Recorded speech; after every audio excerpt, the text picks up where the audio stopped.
যাদের মধ্যে মানবতা নাই, মহানুভবতা নাই, মনুষ্যত্ব নাই, মনুষ্যত্ব বোধ নাই, যাদের মধ্যে রসুলের মহব্বত নাই, আওলাদের রসুলের মহব্বত নাই, আল্লাহর ভয় নাই, তাহাদের সাথে থাকার থেকে তাহাদের থেকে পিছপা হয়ে যাও কত ভালো না?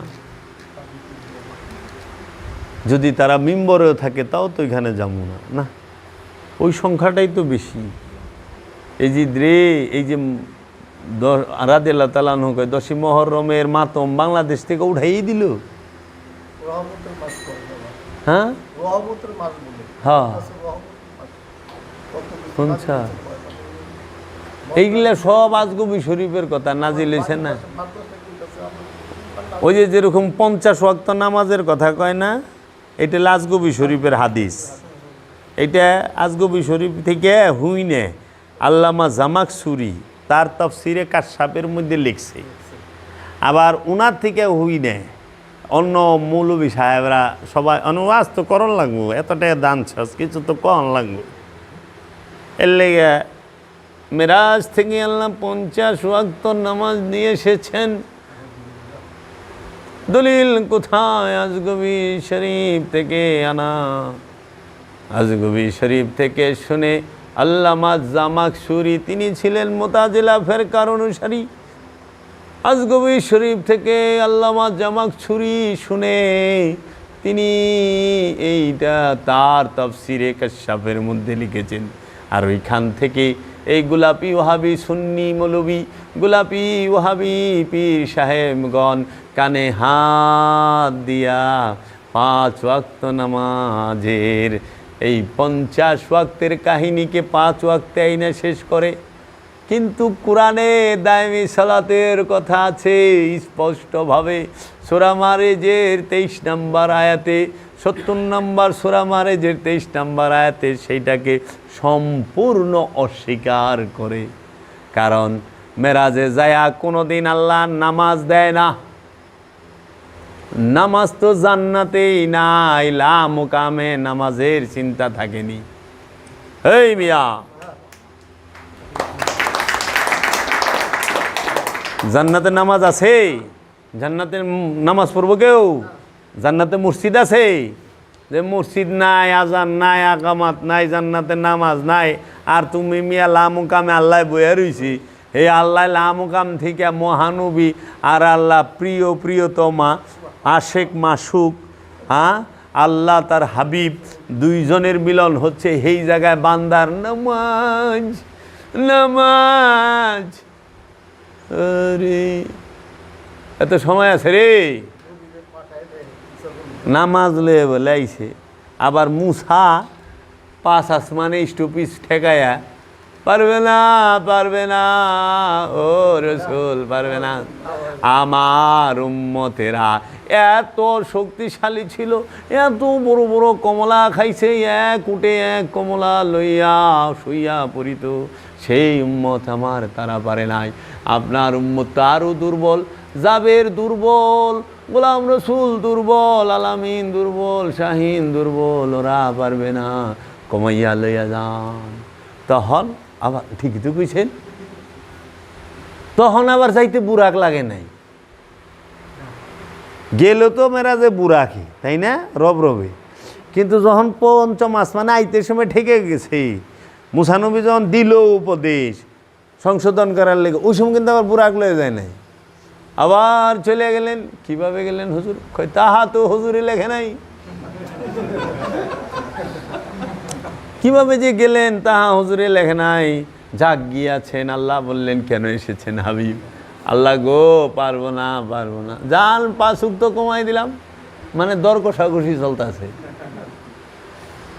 45 আবার আসিয়া পড়িলেন। মুসার লগে আবার দেখা।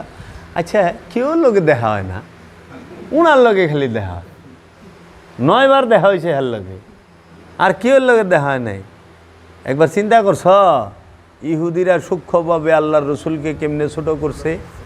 এটা ইহুদিগো চক্রান্ত, বারনাবাস থেকে নেওয়া। ইহুদিরা আল্লাহর রসুলকে রহমাতাল্লিল আলামিনকে মুসা থেকে নিচে দেখাইছে, মুসা থেকে অজ্ঞানী দেখাইছে, মুসা থেকে ছোট দেখাইছে, মুসার থেকে কম বুঝে রসুল এইটা দেখাইছে, মুসা আল্লাহর রসুলকে হুকুম দেওয়ার ক্ষমতা রাখে এইটা দেখাইছে। কিন্তু আল্লাহ কোরআনে সূরা আল ইমরানের 81 নম্বর আয়াতে কয়ে দিচ্ছে, এই মুসা, ঈসা, এই শীষ, এই নূহ, জাকারিয়া, ইয়াহিয়া, সবাই শুনে রাখো, আমার এক রসুল আসবে, সেই রসুলের উপরে ঈমান আনবা তোমরা সবাই। সেই রসুলের উপর ঈমান আনতে হবে। যদি ঈমান না আনো তোমাকে নবুয়ত বাতিল করে দেবো, তোমাদের রিসালাত বাতিল করে দেবো, জব্দ করে লমু। তোমরা বলো, ইকরার করো, সাক্ষী দাও আমাকে। সবাই বলল হ্যাঁ আমরা ঈমান আনবো। তখন বললো আমিও সাক্ষী রইলাম, তোমরা সবাই কি ঈমান আনবা। তাই কে আদমের উম্মতের কালেমা কি, লা ইলাহা ইল্লাল্লাহ আদম সফিউল্লাহ, নূহের কালেমা লা ইলাহা ইল্লাল্লাহ নূহ নবিউল্লাহ, ইব্রাহিমের উম্মতের কালেমা লা ইলাহা ইল্লাল্লাহ ইব্রাহিম খলিলুল্লাহ, লা ইলাহা ইল্লাল্লাহ মুসা কালিমুল্লাহ মুসার উম্মতের কালেমা, ঈসার উম্মতের কালেমা লা ইলাহা ইল্লাল্লাহ ঈসা রুহুল্লাহ। তাহলে এটি তো উম্মতের কালেমা। তা আদমের কালেমা কি, মুসার কালেমা কি, ঈসার কালেমা কি, নূহের কালেমা কি?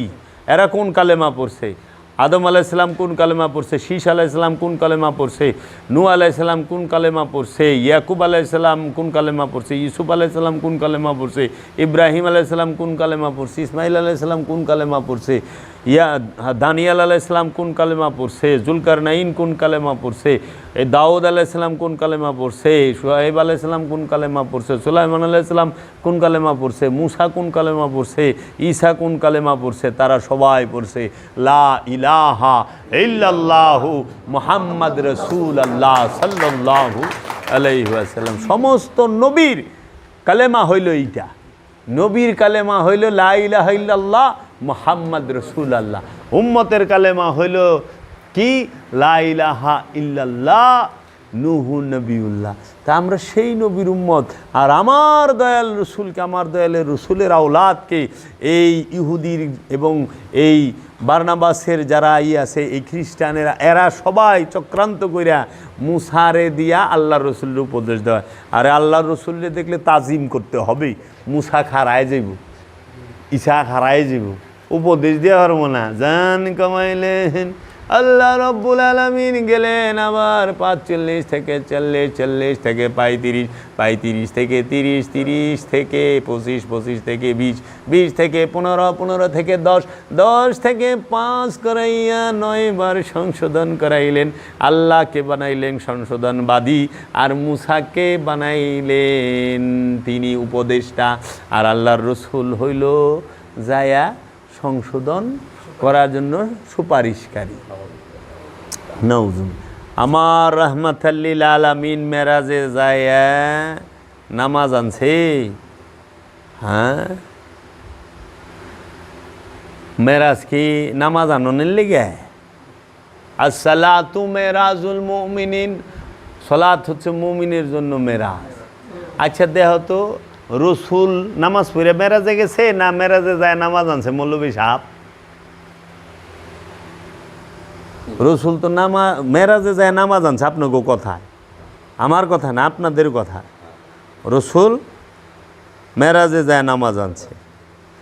আর আমি বাবা জাহাঙ্গীরের মুরিদ বলতাছি, আমি বাবা জাহাঙ্গীরের কাছ থেকে যেটা পাইছি, আমি বাবা জাহাঙ্গীরের কোরআন দর্শন, কোরআনুল মাজিদ, এই কোরআন কিতাব গবেষণা করে, সালাতের কথা গবেষণা করে আমি যেটা পাইছি, আল্লাহর হাবিব যখন কাবায় মক্কায় অবস্থান করেন তখনও সলাত ছিল। সেই সলাতের নাম দায়েমি সলাত। কারণ সেই সলাতটার নাম দায়েমি সলাত কারণ কি, ওই যে সাহেব সূরা বনি ইসরাইল, এটা মাক্কি সূরা, মক্কায় অবতীর্ণ হয়েছে। ওইখানে সূরা বনি ইসরাইলের 78 নম্বর আয়াতে বলতেছে, ওয়া আকিমুস সালাতু লিদুলিকি শামসি ইলা গাসাকিল লাইল ওয়া কুরআনাল ফজরে ইন্না কুরআনাল ফজরে কানা মাশহুদা। ওয়া আকিমুস সালাত, এবং সালাত কায়েম করো, ইজা গাসাকিল লাইলি, সূর্য যখন রাতের অন্ধকারের দিকে হেলিয়া পড়ে। ওয়া কুরআন আল ফজরে, নিশ্চয়ই ওয়া আকিমুস সালাত লিদুলিকি শামসি ইলা গাসাকিল লাইলে, সূর্য হেলিয়া পড়ার পূর্বে, রাতের অন্ধকারে সূর্য হেলিয়া পড়ার পূর্বে সালাতকে কায়েম করো। এখন এই সূর্য বলতে এই সৌরজগতের সূর্য না রে, মাথার উপরে যে সূর্য থাকে, এই সূর্য জীবনে উঠেও না, জীবনে ডুবেও না। সূর্য উঠে রে, সূর্য ডুবে। নরওয়ে আমার ছেলেরা থাকে, মুড়িদেরা কয় বাবা 4 ঘন্টা রায়, হ্যাঁ অনেক রায় 4টা বাজে কিন্তু সূর্য আছে। যা নিউজিল্যান্ডে যা, ফিনল্যান্ডে যা, আইসল্যান্ডে যা, দেখ এমনও দেশ আছে পৃথিবীর বুকে যে সূর্য 6 মাস ডুবেই না। তাহলে ওখানে কি এই আয়াত হয়? তা আল্লাহ কি অবৈজ্ঞানিক কথা কয়? না, এইটা হলো জীবন সূর্য। ওয়া আকিমুস সালাত, সালাত কায়েম করো, লিদুলিকি শামসি, সূর্য যখন ঢলিয়া পড়ে, ইলা দিকে গাছা কিল অন্ধকারে লাইলে, রাতের এই মৃত্যু নামক যে ঘন অন্ধকার রাত, এই রাতের দিকে তোমার জীবনটা ঢলিয়া পড়ার আগেই তুমি সালাতকে প্রতিষ্ঠিত করো। যদি করতে পারো দেখবা যে কি কুরআন ওয়া আকিমুস সালাত লিদুলিকি শামসি ইযা গাসাকিল লাইল ওয়া কুরআন আল ফজরে, যদি এই সালাতকে প্রতিষ্ঠিত করতে পারো তাহলে দেখবা ওয়া কুরআন আল ফজরে, এবং ভোরের কোরআন, ভোরের কোরআন, কোরআনকে স্বয়ং আল্লাহ নিজে, কোরআনকে স্বয়ং মহানবী নিজে, এই যে কোরআনটা উদয় হবে, যেরকম ভোরের সূর্য দেখো না, ভোরবেলায় তাকায় থাকুন যায় সূর্যের দিকে, কিন্তু ওই সূর্যটা দুপুরে মাথার উপরে আইলে তাকান যাব না। এর জন্য যখন সাধক তার মধ্যে আত্মজাগরণ দেখে, তখন সে ভোরের কোরআন দেখে, তখন সে তা দেখতে পায় তার ভিতরে তাজাল্লি। কিন্তু যখন সে পরিপূর্ণ হয়ে যায় তখন তার সামনে দাঁড়ানোই মুশকিল। এর জন্য কইছে ওয়া কুরআন আল ফজরে, ইন্না কুরআন আল ফজরে, নিশ্চয়ই এই ভোরের কোরআন, ইন্না কুরআন আল ফজরে, ভোরের কোরআন, কানা মাসুদা, হয় প্রমাণিত, ভোরের কোরআন হয় প্রমাণিত। তাহলে ভোরের কোরআন রে বানাইছে কি? ফজরের নামাজ, হ্যাঁ, গাছা কিল্লাইলে এশার নামাজ, আকিমুস সালাত, সালাত। এই সারা আয়াতের মধ্যে সালাত শব্দটা একবার আছে, কোরআন শব্দটা 2বার আছে। কোরআনে নামাজ বানায় থিয়া দিছে, কোরআন অর্থ কি নামাজ, তাই সালাত অর্থ কি মৌলভী। কয় নামাজ অর্থ বুঝানো হয়েছে, গ্রামার বুঝেন না। ও তাই নাকি মৌলভী? আমার কয় আপনি গ্রামার বুঝেন না, কোরআনের আরবির আর্টিকেল জানা না, এটা নামাজ সম্পর্কে বোঝানো হয়েছে। হয় কোরআন কি গ্রামার দিয়ে আইছে না দর্শন দিয়ে আইছে? কোরআন হলো আত্মদর্শন। কোরআন কি গ্রামার আর ব্যাকরণ রে? ভাষার লেগে ব্যাকরণ, ভাষার লেগে গ্রামার। ভাষা শিখতে ব্যাকরণের দরকার হয়, গ্রামারের দরকার হয়। কোরআন শিখতে গ্রামার আর ব্যাকরণের দরকার হয় না। যদি হয় তাইলে মাওলা আলী যখন কোরআন শিখছে তখন তিনি ব্যাকরণ আরই আগে হিগে নাই। হজরত বেলাল এত পড়াই জানে না, তো কোরআন শিখলো কেমনি? কোরআনকে দাঁড়ান করলে কেমনি? কিরে ওয়াইসাল কারণী জিন্দা কোরআন, জিন্দা কোরআন। তো এখন 50 ওয়াক্ত 30 ইতিহাস দিয়া আল্লাহ রসুলকে ছোট করছে এরা। ঘোর চক্রান্ত তোমরা। আর তোমরা আছো মাশাল্লাহ, 12 বারের ভাত খায় তো মোল্লার ভাত নাটি চুকেছি। তোমার আগেও শেষ, কারণ বিহাজ আলিমাম হুজুরের যেই নিয়ত আমারও সেই নিয়ত, হুজুর যেই দিকে আমিও সেই দিকে, নারায় তাকবীর আল্লাহু আকবার, বাস লাগাও। একবার চিন্তা করলো না যে কোরআনে 5 ওয়াক্ত নামাজের কথা সরাসরি কোরআন আয়াতে নাই, তাহলে এইটা আমরা আনলাম কোথা থেকে? হাদিসের মধ্যেও স্পষ্ট আমরা পাই না। এবং অজু থেকে নিয়ে একবারে সালাম ফেরানো পর্যন্ত পুরো নামাজের বিষয়টা একটা হাদিসের মধ্যে কোনো সাহাবী দিয়া বর্ণনা হয় নাই। আর সবচেয়ে মজার বিষয় হইল নামাজের যতটি হাদিস আছে ইমাম বুখারীর এই কিতাবে আপনি দেখবেন নামাজও দেয় আবু বকর সিদ্দিক রে দিয়া নামাজের কোনো হাদিসই নাই, ওমর রে দিয়া নামাজের কোনো হাদিসই নাই। তাও বকরের সিদ্দিকের থেকে বেশি নামাজ কে শিখছে? যদি ওয়াক্তি নামাজে শিখে তো মাওলা আলী, আবু বকর, উমর এগো থেকে তো বেশি কেউ শিখে নেই। তাহলে মাক্কি সূরায় আমরা সলাতের কথা পাই।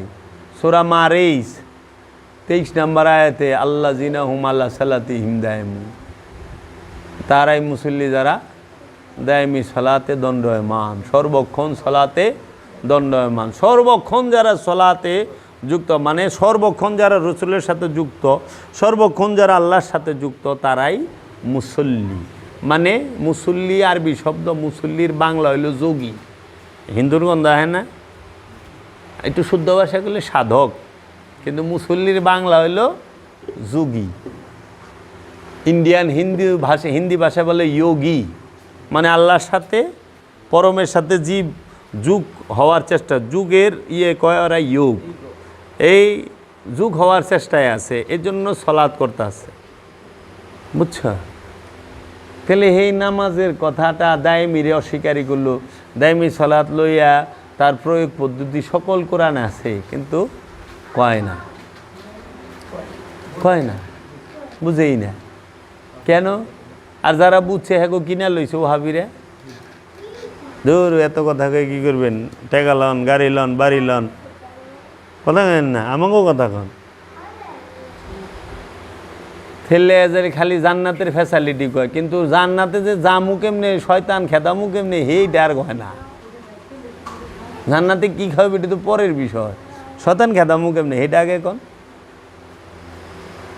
নামাজ পড়লে শয়তান যাইব গাতে, নামাজ যদি পড়লে শয়তান যাইতু, তাহলে শয়তান নিজেই তো নামাজ পড়ে।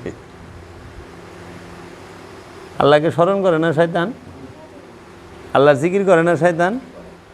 শয়তান যাইব বলে আদমের ধ্যান করলে, যে যত আদমের ধ্যান করব হের থেকে শয়তান তত দুর্বল, তত ভাগিয়া যাইব, বুঝছা? এই আর কি, মানে আমাকে আদমের ধ্যান বাদ দিয়ে খালি আসেন আল্লাহর ঘরে যাই, আল্লাহর ঘরে যায় আল্লাহর দেখা পাই না, এইটি তো বড় আফসোস। এতদিন আপনার, আচ্ছা আমার বাড়িতে তোমরা যদি মনে করো বছর 12 মাস আহ, 12 মাসে 12 দিন আহ, যদি একবারও দেখা না পাও, তোমরা আর আমার বাড়িতে আইবে? আচ্ছা আমারে দেহ নাই, এই আমার ভাই বেড়াদার যদি না দেহ, তাও তাইবে না। তা আমরা আল্লাহরে না দেখলাম, ফেরেশতা তো দেখুম, আল্লাহর ঘরে কটা ফেরেশতা দেখুম না? হেও তো দেখি না। যাক শয়তান রে তো দেখুম, তাও নাই। কিন্তু আল্লাহর যে ঘর, আসল ঘর, এ দিল কাবা, এনে দেহ চাইয়া এনে তুমি পয়লাই দেখা হইব শয়তানের লগে। শয়তানে যখন কিক মাইরে খেদাই দিবে, দেখবা ফেরেশতারা কারাই গেছে। তানাজ্জালুল মালাইকাতি, আমি সব ফেরেশতা নাজিল করি, ওয়ার রূহ চাইয়া দেখবা হৃদয় কাবাতে আল্লাহ বই রইছে, বুঝছ? এলে শয়তান খেদাও আগে কিক মাইরা, তারপরে ফেরেশতাগো দেখবা, আল্লাহরও দেখবা, নিজেরও চিনবা যে তুমি আল্লাহময় হইয়া রইছ। তোমার থেকে আল্লাহ দূরে না, এতদিন তুমি আল্লাহ থেকে দূরে আসিলা। আল্লাহ আমার থেকে দূরে না, আমি আল্লাহ থেকে দূরে ছিলাম। কার লেগা? এই শয়তানের লেগা। এই শয়তানটাকে আমার নিজের ইচ্ছাটা, এই ইচ্ছাটাকে যখন কুরবানি করা পারছি, বাস আল্লাহ তার কইরা নিছে আমার আর ভয় নেই।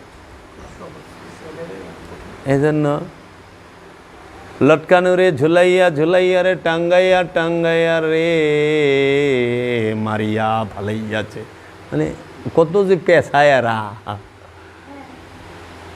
লটকানি, টাঙ্গানি, ঝোলানি একই তো জিনিস। এরা একটা শব্দরে এইরকম 12টা রকম করে কয়, মানুষ হয়ে যায় ডরাইয়া, না জানি কি।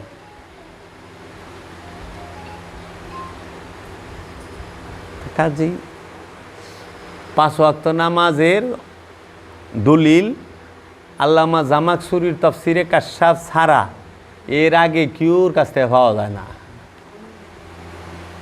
নাম কয়ে দেওয়ার পরেও খোঁজে না, তারপরেও বকবো। আবার কি খায়, তোর সব ভালো লাগে, তুই খালি 5 ওয়াক্ত নামাজের কথাটা যে কস্তা এটা ভালো লাগলা তুই 5 ওয়াক্ত নামাজ পড়িস আশ্চর্যের বিষয় তাই আমি বললাম আপনি তো 5 ওয়াক্ত নামাজ পড়েন ভাই অল্প সময় 5 ওয়াক্ত নামাজে 17 রাকাত 1-1.5 ঘন্টা হয়ে যায় কিন্তু আল্লাহ তো কিছু সর্বক্ষণ নামাজ পড়তে তা আমি তো সর্বক্ষণ যে নামাজ দাইমি নামাজ এই নামাজের কথাটা বলি আমি তো নামাজকে অস্বীকার করি নাই ভাই আমি বলছি 5 ওয়াক্ত নামাজের কথা আমি কোরআনে পাই নাই কিন্তু নামাজ আছে সেটা দাইমি নামাজ সর্বক্ষণ নামাজ এখন আপনি কোন তো 24 ঘন্টার নামাজ বড় সর্বক্ষণের নামাজ বড় নাকি 1.5 ঘন্টার নামাজ বড় 24 ঘন্টার বড় তো 24 ঘন্টা আপনি আল্লাহর জিকির করবেন আল্লাহর ধ্যানে খেলে থাকবেন রসুলের ধ্যানে খেলে থাকবেন এই সালাত করেন তাতে আপনি পাপ থেকে বিরত থাকবেন পাপ করবেন না আমারে উল্টা উদ্দেশ্যে ওই যে ভিলেন বানাইবার চায় হ্যাঁ গো ব্যবসায় টান পড়ছে কয় উনি নামাজ মানে না আরে কেরা কইছে আমার মতো নামাজি কেরা আছে রে এটা দেহা দিহি তোরা যারা আইসস আয় না দিহি কত হানি নামাজ পড়ছস তোরা দিহি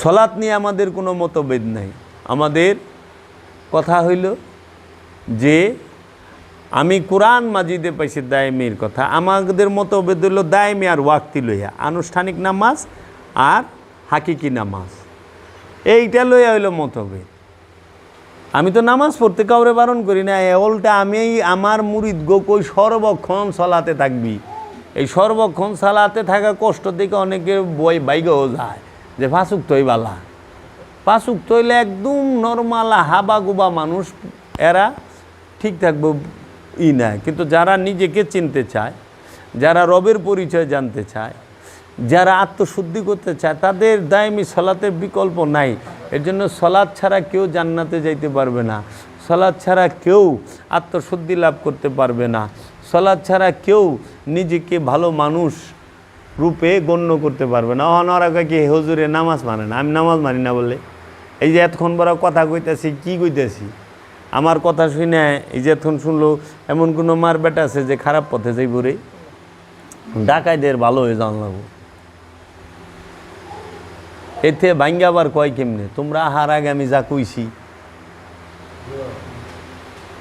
তো কাজেই বাবা গো সলাৎ সব সময় রসুলকে সাথে নিয়ে করতে হয় রসুল হইল ইমাম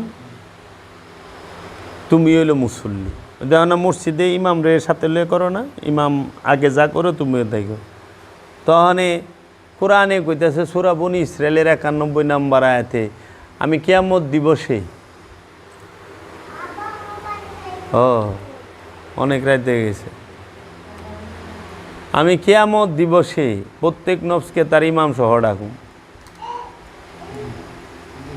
কিয়ামতের দিন প্রত্যেক ব্যক্তিকে তার ইমাম সহ ডাকা হবে তখনে বাবা গো কিয়ামতের দিন হাসরের মাঠে আমাগো যে ইমাম সহ ডাকবো সেই ইমামটা কেরা আমার মসজিদের ইমাম তাহলে ওই ইমাম কি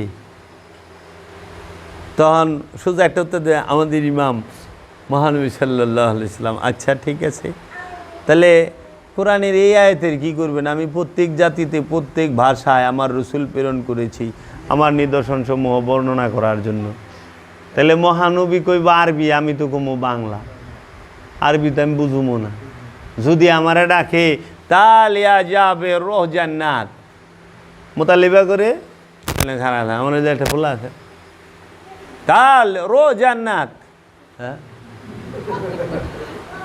রো জান্নাত হ্যাঁ বুঝে না তো ওই যে জিনিস তারা তখন কি করার লাগে তোর জি জি বাবা যাচ্ছি